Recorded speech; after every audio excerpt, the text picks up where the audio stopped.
Okay, so I'm going to do a tutorial on using Illustrator for the first time and creating our first worksheet. If you scroll down in your assignments, you're going to come to an assignment called Illustrator Worksheets. Okay, you're going to want to click on that. Scroll down till you get to a highlighted link called Pen Tool Practice Worksheets. Click on that. That is going to take you to my Google Drive, where there's a folder that contains 6 worksheets. Okay, so we're going to start on the first one. Okay, so I'm going to click and highlight it. I'm going to download it. Okay, now before I go to my downloads and open that, I'm going to show you this is my keyboard. Okay, now my camera is not going to stay on my keyboard once I open Illustrator, but I do want to point out, as I'm talking about what I'm doing, showing you, demonstrating with Illustrator, I'm using shortcut keys, and you're going to have to listen carefully to what keys I'm pressing because you won't be able to see it on my keyboard. Okay, so just listen very closely to my shortcut keys when I'm talking about what keys I'm pressing. Okay, so I'm going to go ahead and go down to Illustrator and open Illustrator, just down here on my taskbar.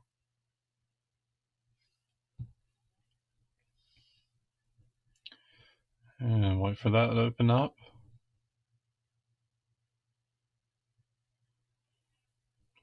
Okay.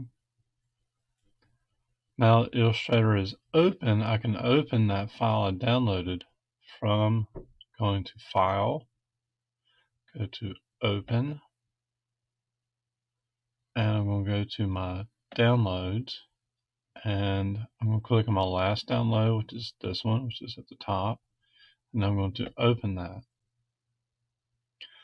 Okay, so what you're seeing here is a very up-close view of that document, okay, of that image. It's a JPEG, actually. You can see right here is .jpg. So I'm very close up, so I need to zoom out. So my key I'm going to press for this is my control key, which is on my far bottom left. I'm going to press and hold the control key. You can see how my arrow is turning white as I press and hold it. Now I'm going to go up to my upper right hand part of the keyboard and press the minus key. It's two to the left from the backspace. Okay, I'm going to hit minus. And each time I hit minus, you can see I'm zooming out. I want to zoom out so I can see the entire document just like this. So right now, excuse me, you can see there is this box here, this rectangle. That is my artboard. That is my Illustrator artboard. That is actually the size that I can work with an Illustrator and save. Anything outside of this area will not save. So I need to make sure my artboard and my image match up. So I need to reshape this rectangle to this rectangle of my image. Okay. So the way I do that is I'm going to need to go over here to Properties, up in the upper right hand corner, press that. Now you can see it says Edit Artboards right there. If you do not see Edit Artboard, okay, I want you to do something. You see I have my dark arrow right now. Essentially I have my, this is called your selection tool, okay? Notice you can press the V key. That's what that V represents. If I press the V on my keyboard, I can get that. So let's go to this tool. This is my direct selection tool. If I press the A key, I can get that. And just quickly, I'll show you with the pen tool. Also, if I go to the P key on my keyboard and press that, I can get it. Or I can just go here and click those things. You can see my cursor changes to what those icons are of the tool. Now, I said I can press the A key for this, so watch what happens when I press the A key. Now watch what happens when I press the V key. Watch what happens when I press the P key. Okay, so the tool changes each time I press those keys. Now, notice my properties over here are basically changing too. So the pen tool, so I go to the selection tool, direct selection tool, pen tool. Didn't really change for my pen tool, did it? No, it didn't. Not from my direct select to my pen tool. But anyway, so I want to make sure my direct select is selected, which is the top one, which is the V key, okay? Now you can see the artboard, okay? The edit artboard, okay? In case you didn't see that before, just make sure you have that tool selected. So I'm going to click on the edit artboard. Now you can see how this box has changed to something that's kind of segmented. It has little squares in the corners. Plus when I put my cursor over it, it shows arrows where I can click and drag. Oops, sorry. Where I can click and drag it. All right, make sure I do this right. See there's little arrows going to the corners like that? Let me click and drag. I'm using a trackpad, so I'm just a little out of adjustment with a trackpad. So I'm going to click and drag this corner now down to this corner of my artboard to my image. Now, to get out of this, I'm going to go ahead and press my V key again. Okay. Now, my artboard and my image are the same. Okay. Now, I could have also gotten out of that by going, if I click on Edit Artboard again, and if I changed anything, I could also go up here to Exit. Okay. That's another way to get out of the artboard. Okay. Now, we're going to set this image up or continue to set it up. That is the first setup phase of getting this assignment ready. Okay, so I'm going to go up to now to layers. Now, as you can see, I have layer 1. My image is layer 1. I do not want to work on my image. I want to create a new layer. Okay. So what I'm going to do is I'm going to come down here to the lower right, and you see this tiny little box with a plus in it. If I hover over that, it says create new layer. Create a new layer by clicking on it. Now you can see how I have a layer 2 is on top and it is highlighted, which means it is active. Okay. Now if I work on layer 1 and then I go to select something, I could potentially select the image that's underneath on layer 1. I do not want to do that, okay?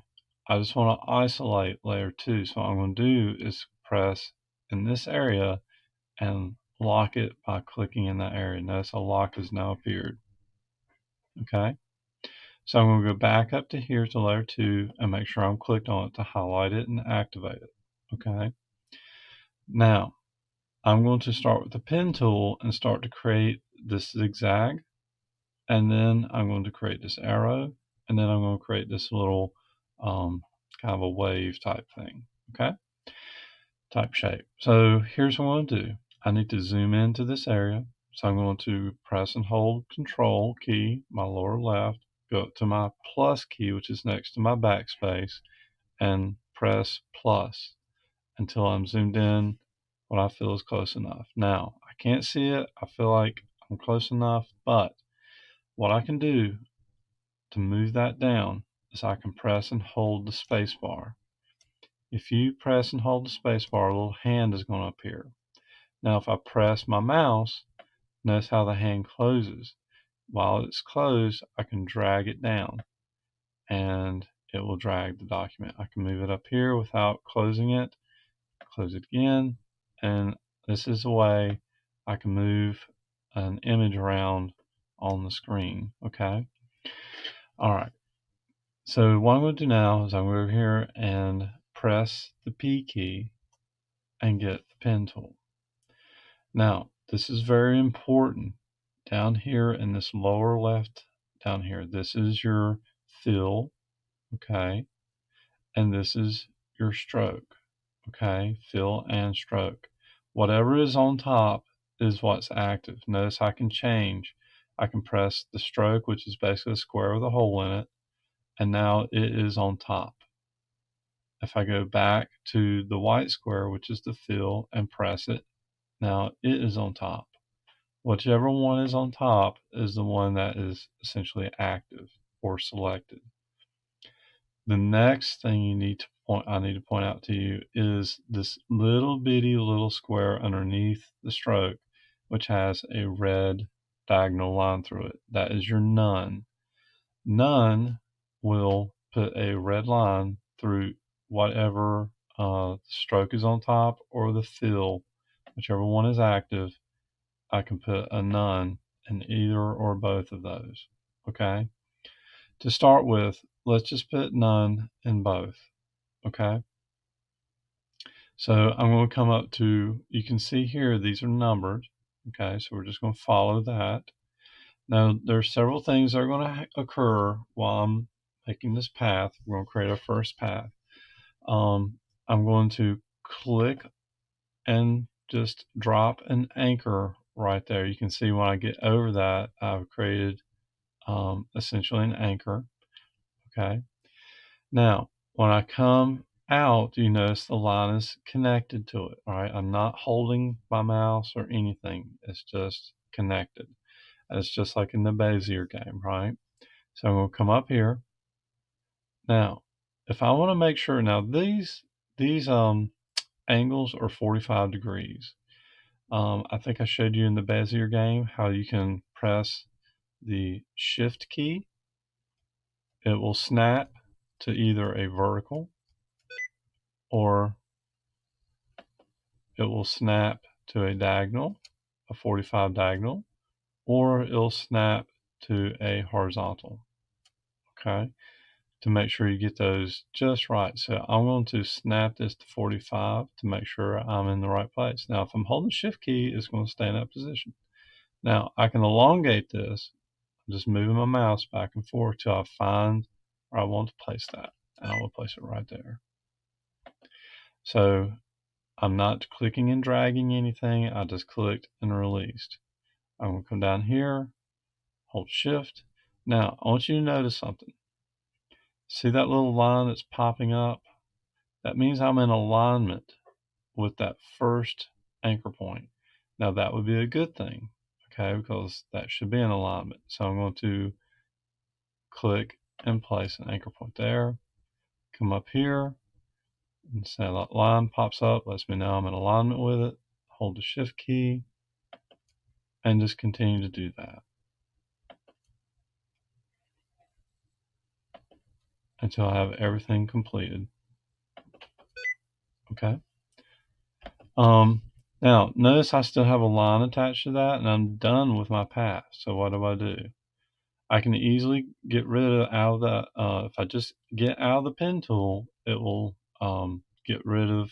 It will stop that path. Okay, so I'm going to press the V key, and now I'm in my selection tool, and now I just have a path. Now my path exists, but it kind of doesn't exist because it has nothing to make it visible. Watch what happens if I go over to properties, not properties, I'm sorry, go to layers, and if I take the eye from the first layer, which is basically the template, I'm going to click on the eye and cut it off. Now, if I come over here and I click in this white space, you can see there's nothing there to look at. But if I just kind of hover my mouse over the path, when I cross over it, notice how it becomes visible again. It's letting me know there is a path there, that I can actually select it. Okay. So if you ever can't find your path, just know there is nothing in the fill or the stroke to make it visible. Okay. So creating your path, sometimes it is best to leave this on none, particularly the fill, because sometimes the fill will kind of, especially if you're tracing something, it will cover up underneath what you're trying to trace, and therefore you need to have the fill off, if that makes sense. You will know what I mean when it happens to you. Okay. So here's what I'm going to do. I do want to make this visible, so I only want to give it a stroke because it's only a path. So I'm going to click on the stroke to make it active on top, and notice what has appeared over here. It is a color selector, okay, in my panels. So I'm going to come here and select any color, doesn't matter. Now, just because I've given it a color now doesn't mean it's very visible. There is a blue line there, but it is very, very thin. So what I'm going to do is go to my properties, and here is stroke again, and here's also the fill, okay? And notice there is a 1 point right here that tells me how thick my stroke is. I'm going to go to this upper arrow, and I'm going to increase by clicking on the upper arrow until I get the thickness I want. I'll notice now that is a 15-point line, okay? So, I also want to point something out. If I go up to color, you can also access your stroke and fill here. If I click on fill here, it is now active on top. Okay. Now I want to show you something really odd. If I go and give this a fill, okay. Now it looks like I've created shapes, and what's happening is it really doesn't know what to do. It's trying to create a shape even though we've not enclosed an area. This is an open path. What it's trying to do is try to fill in an area as best as it can interpret, even though this really isn't a shape we've created. It's just within what is within the area of these paths, if that makes sense. From where these anchors are crossing each other, is trying to fill this in, okay? So that's why we really need to have the fill off whenever I can do the none here, while we're just creating a path, okay? So I'm going to click off the path so that it is deselected, and I will go back to my layers, and I want to turn on my template layer by cutting the eye back on, okay? So now I want to get to the bottom here, and not to the bottom, I want to get to the arrow. I can zoom in a little bit if I like, Control plus. I want to, okay, I have none within my fill, which is good. Okay, just stroke. If you want to keep your stroke on for this, as far as the blue on it, I don't know, it's pretty thick. I'll show you what that looks like. Okay, so let's click on the P key. I'm going to start in this corner. And now I'm going to come down. I'm going to hold the shift key to make sure that's a vertical. Straight up and down. Now you can see how the stroke is now being colored along with the path. That can sometimes get in the way and be obstructing, okay? But for now it seems okay. So I'm going to come down to this corner, hold shift, click, come down to this corner, hold shift, and click. Now again, what if my fill was on? Okay, let me just activate the fill just so you can see what that looks like. Okay, if my fill was on, look what it's now doing. That's odd. Okay, if you saw that, you'd be like, what is going on? Now, if I continue making my path, watch what happens. I come up here. Now, I'm not going to hold the shift key here because this is 945. Now it's starting to fill it in, right? And if I come up here and click here, notice what it does. See, now I can't finish my shape because this is now obstructing me. It's in my way. Okay, this is why we need to make sure the none is on in my fill while I'm creating my shape, especially if I'm tracing something like this. Okay, all right, so I'm going to hold the shift key here, click, and come over here. Now this will be our first shape that we're completing. Watch what happens when I hover my pen over this first anchor. See the little circle up here? That means I'm about to close a path and make a shape. Okay, so I'm going to close that. Now I can come down and give my shape, my fill, a color. Okay? All right. If I wanted to, I could bring my stroke to the top and I could change the color of my stroke. Okay? So I could then go to properties and change the size of my stroke. Right?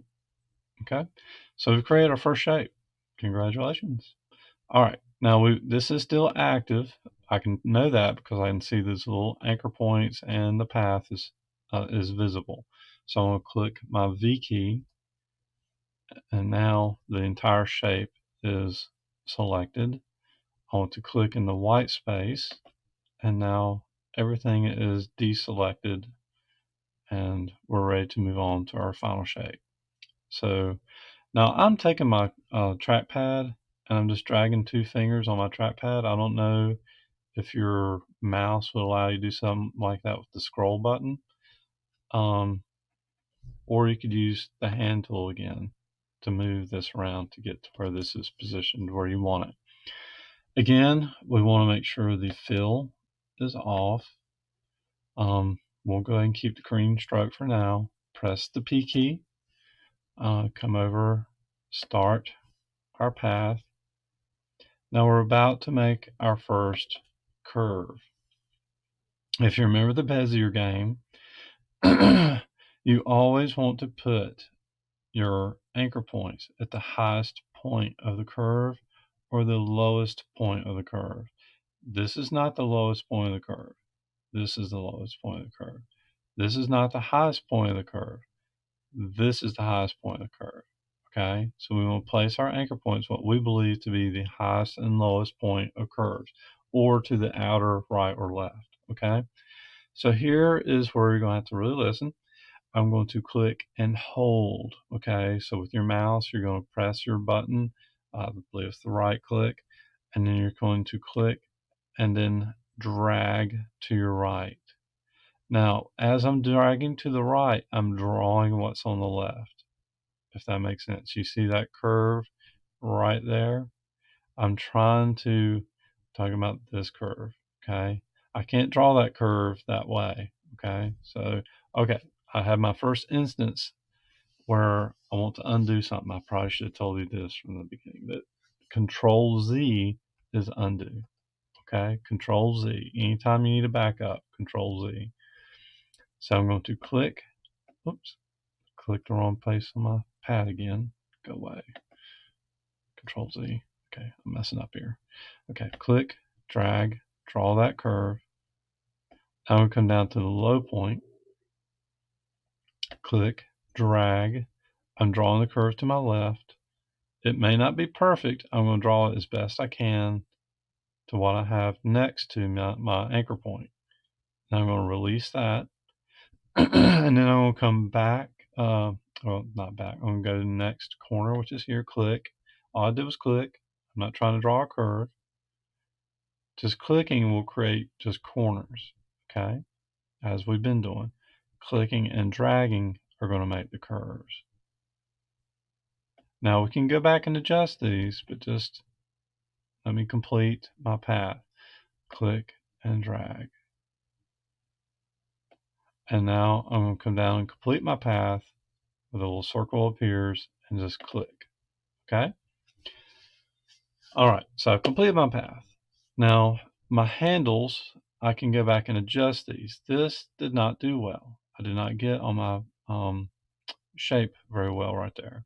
Down here, I did pretty good, okay? But this definitely needs adjustment. So what do? This is where our direct selection tool comes into play, okay? So notice even the little sailboat they just demonstrated there, you can use it to adjust Bezier handles, okay, and anchor points, okay? So what I'm going to do is I'm going to press the A key. I'm going to come over here and I'm going to press on this anchor point and activate it. And that makes my handles appear. Now I can click and hold on the anchor point to move that anchor point and put it where if I ended up over here and it needs to be at the lowest point, which is right here, okay? Now, I need to adjust this handle to adjust this part of that path. So now I'm going to click and drag and adjust that. Okay.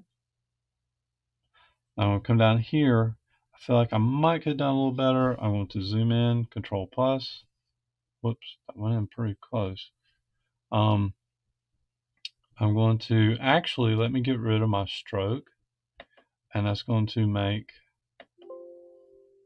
cancel that. That's going to, I'm going to do none on my stroke. See how the stroke was kind of in the way? Now I can really see my path, whether or not it was along the shape I was trying to trace. So my path was kind of obstructing my vision. So now I'm going to click on that anchor point to bring up my handle, and I'm going to adjust it to better fit the path or the shape. And I'm going to click on this handle point and to drag it out. And you can see how it shaped that. That adjusted this one a little bit off. So each time they're affecting one another. All right. I'll click on this. Now I'm zoomed in, I can see things a little bit better. I'll adjust that. This is a little off. I'm going to click and bring this down. Bring this out. And that's the thing about Illustrator. You can get very precise, okay? It gets tedious. Sorry, I'm jumping around. I hit the minus key to zoom out. I keep pressing the wrong place on my, okay. Let me put this back up here. Really don't like using the trackpad on a PC. So let me get my shape active again, my path. So now if on direct select tool, I can still find my path by crossing over it and then selecting it, right? Now it's only selected this part of the path, but everything else is, but I can still give it a stroke. So if I go give the stroke a color, now you see this little green box that looks like a small stroke. See how it's green? I can go ahead and click in that area and it'll give it the last color that was in the stroke. Okay. Doesn't really look like it did it though. So let me make sure, and let me go to properties and increase the stroke. It did. It was just so thin. Okay. All right. So let me get the stroke a different color. I don't know. Let me give it a red. Now I'm going to give my fill a color, and maybe we'll give it a light blue. Okay. Now I want to deselect my shape, so I'm going to go to the V key, and I'm going to press in the white space, and we have completed our first worksheet. I'm going to hit Control minus to zoom out. Now this next step, which is about saving, which is tremendously important, I'm going to grade you on whether or not you do this correct, okay? I do not want to see the template when you turn this in. And the way you do that is you need to go to properties. I'm sorry, not properties, layers. And you're going to need to select the eye to cut it off on the first layer, which is our template, our original image. Now we're just left with our artwork. Okay, I will give you a 100 if you turn it in just like this. You will get an 80, a B, a low B, if you turn it in like this. Okay, make sure you cut that off, and you've just gained 20 points and get an A. Okay, all right.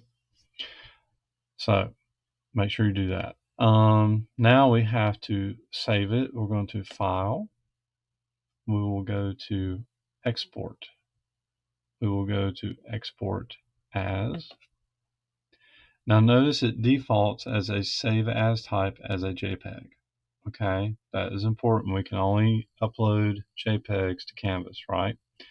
So notice this is going to save to my downloads if I go ahead and save it. I do not want to save it to my downloads. I want to save it to my folder on the desktop. So I go to my desktop. I go to my folder, open it. Notice I've already practiced this once before. That's why that's there. So I'm going to move this out of the way so I can see my export button. And I'm going to export that. See, now it gives a number 4. My previous one was a number 3. So anyway, so I'm going to export, and this is going to pop up. Just click OK, and now it's exported, and you can close this. And it's going to ask me to save changes. Just say no. Okay. Now later we may want to save that as an Illustrator file. In actuality, I probably should have just showed you that. But I'll save that for another time. Okay. I want to go to my desktop to make sure that my image is there. Go to my desktop. I'm going to go to, didn't go to my desktop, so I'm going to click on desktop. Or did it go to my desktop? Where's my folder at? Oh, right there. Duh, couldn't see it. So I'm going to click on that, and there it is, number 4. If I double click on that, opens that up, and there's my image. That's what I just created. And you're going to upload that into Canvas and turn it in for a grade.